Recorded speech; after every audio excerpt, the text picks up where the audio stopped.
Joining me today is New Hampshire Representative Frank Edelblut, who's running for the governor's race. Frank, social issues. Yes. There are a number of them, and the one that I think is sort of on a lot of people's minds is the opioid epidemic. Right.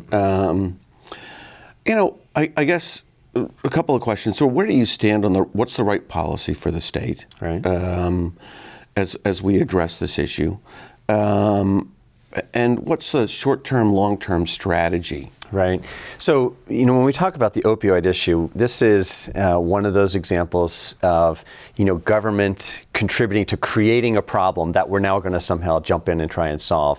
And I just think that you have to put this into context. I mean, we have an addiction recovery fund that was 5% out of the alcohol fund. It was supposed to be invested in, addiction recovery and addiction education and prevention.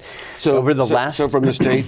So the state liquor stores, yes, exactly. 5% of the funds should be set aside. Was supposed to be. Okay. In the last 8 years, we've raided $53 million out of that fund.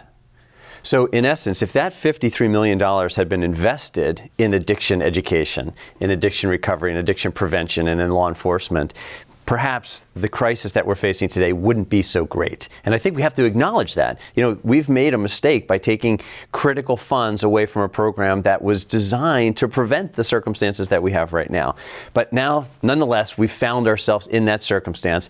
We did in this last budget cycle take that from 5% down to 1.7% because the statement was we're not really using those funds. Well, of course we weren't using them. We kept raiding them out of there. So we really need to, we've all recognized when we set up that fund that this is a problem that needs to be funded and we need to be engaged in it. So let's stick to that commitment.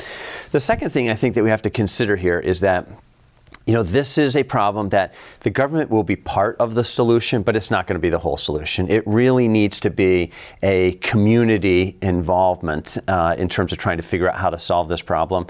And I think the governor plays an important role in terms of the bully pulpit, in terms of drawing people and communities together to be able to deal with this.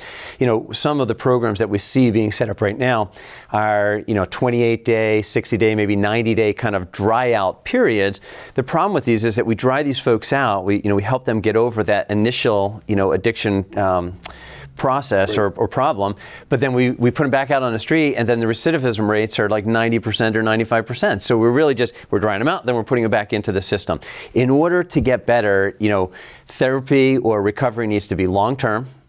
It needs to be 24/7 because they have to be cut off from this community that's feeding them these drugs, and many times has to be holistic, and that's going to happen at a community level. So we need to, it's got all hands on deck. It can't just be the government; it needs to be the communities as well.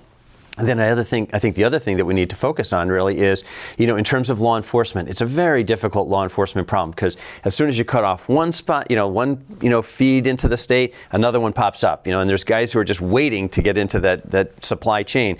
But we need to go, and I don't know if this is a term, but we almost need to go Giuliani on these guys. And I'm referring to, Mayor Giuliani in New York when he basically he cracked down on the crime, right? So this is the crackdown is not on the addicts who are addicted to this, and these guys actually have the providers. But the providers, the guys who are supplying this. So on the one hand, we need to go as a full community. We need to surround these folks, and we need to help them get through this process.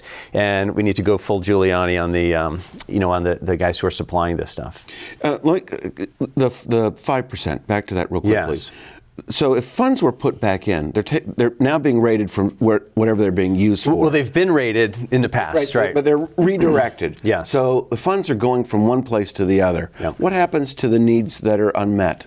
Yeah, so let's decide. So really, in any budgeting process, you're trying to decide priorities. Right. And so if we all sit around the table and we agree the opioid crisis is a priority for our state, then that means that something else is not going to get prioritized. And so we have to make that decision in terms of where do those funds then get redirected from.